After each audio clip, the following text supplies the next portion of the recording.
On July 31st, 2025, people in the quiet mountain town of Tyrnyauz, Russia, woke up to something they'll never forget. A huge mudslide came crashing down, wiping out roads, cutting off water, and forcing families to run for safety. This wasn't just some small landslide. What happened there just shocked the entire region and world. In this video, we will tell you everything about this massive mudslide in Russia, why it happened, how much destruction it caused, and what the future predictions. So, make sure you hit the subscribe button and press the bell icon. Let's dive in.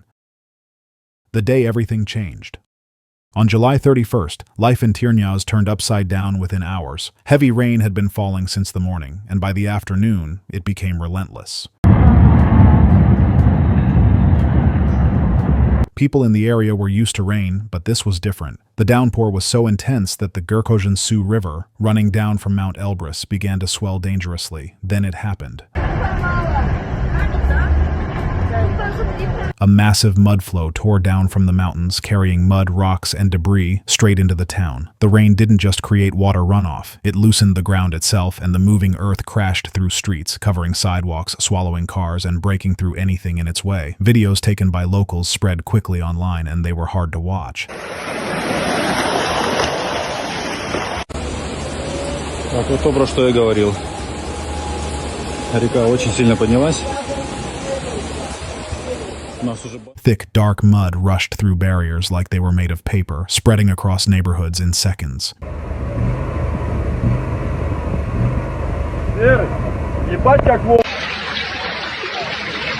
People's voices could be heard in the background, filled with shock and disbelief. The speed was terrifying. This wasn't a slow-moving flood. It was sudden and aggressive, leaving no time to think. In minutes, whole sections of the town looked unrecognizable.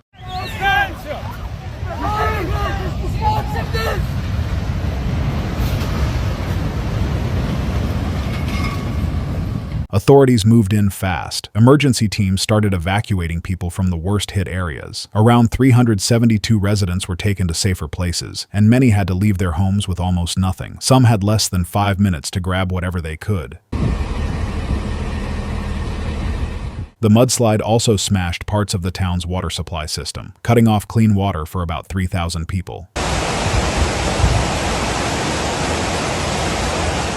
Electricity and gas were restored relatively quickly, but the lack of water became the biggest problem. For many, that day became the moment they realized just how fast everything can change.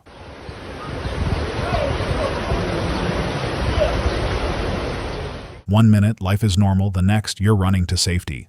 Understanding this natural disaster.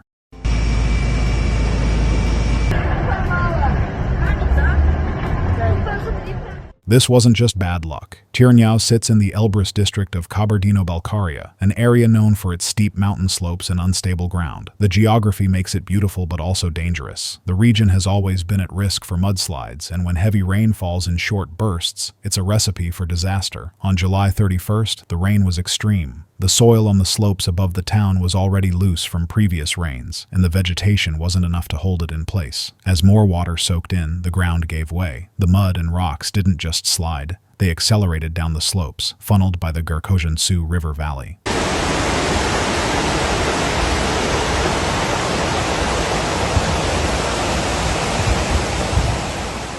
This path has seen mudflows before, but what made this one worse was how quickly it grew in power. As the mud moved downhill, it collected everything in its path: trees, boulders, broken parts of buildings. The protective channel meant to guide mudflows couldn't handle the massive volume. Once it overflowed, the mud spilled directly into the town.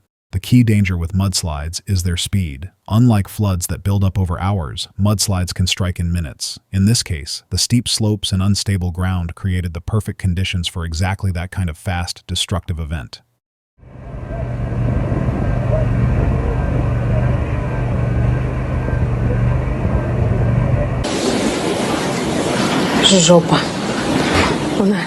The devastating consequences. The damage after the mudslide was everywhere. The worst hit was the water system. Critical pipelines serving the upper and lower Gerkhozhan districts were destroyed. Around 700 homes lost water and gas, which affected about 3,000 people. For days, people had no running water and had to depend on emergency supplies. Clean water had to be brought in by trucks, and distribution points were set up around the town.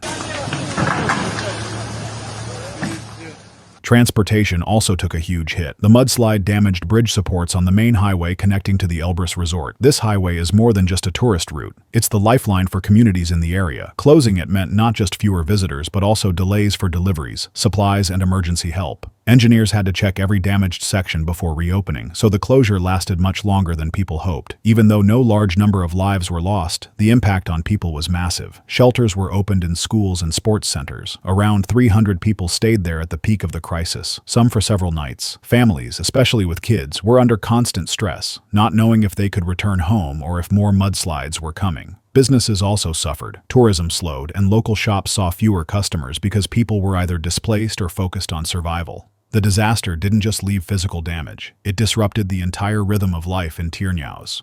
Response and recovery efforts.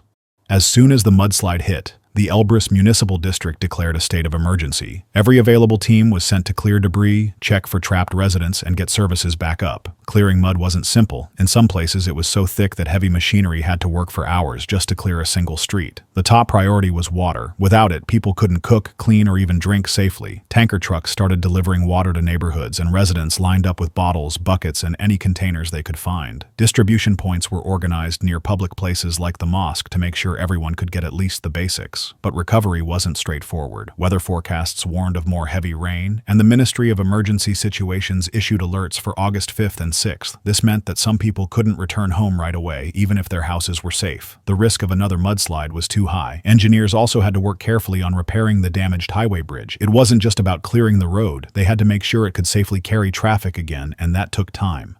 Past disasters.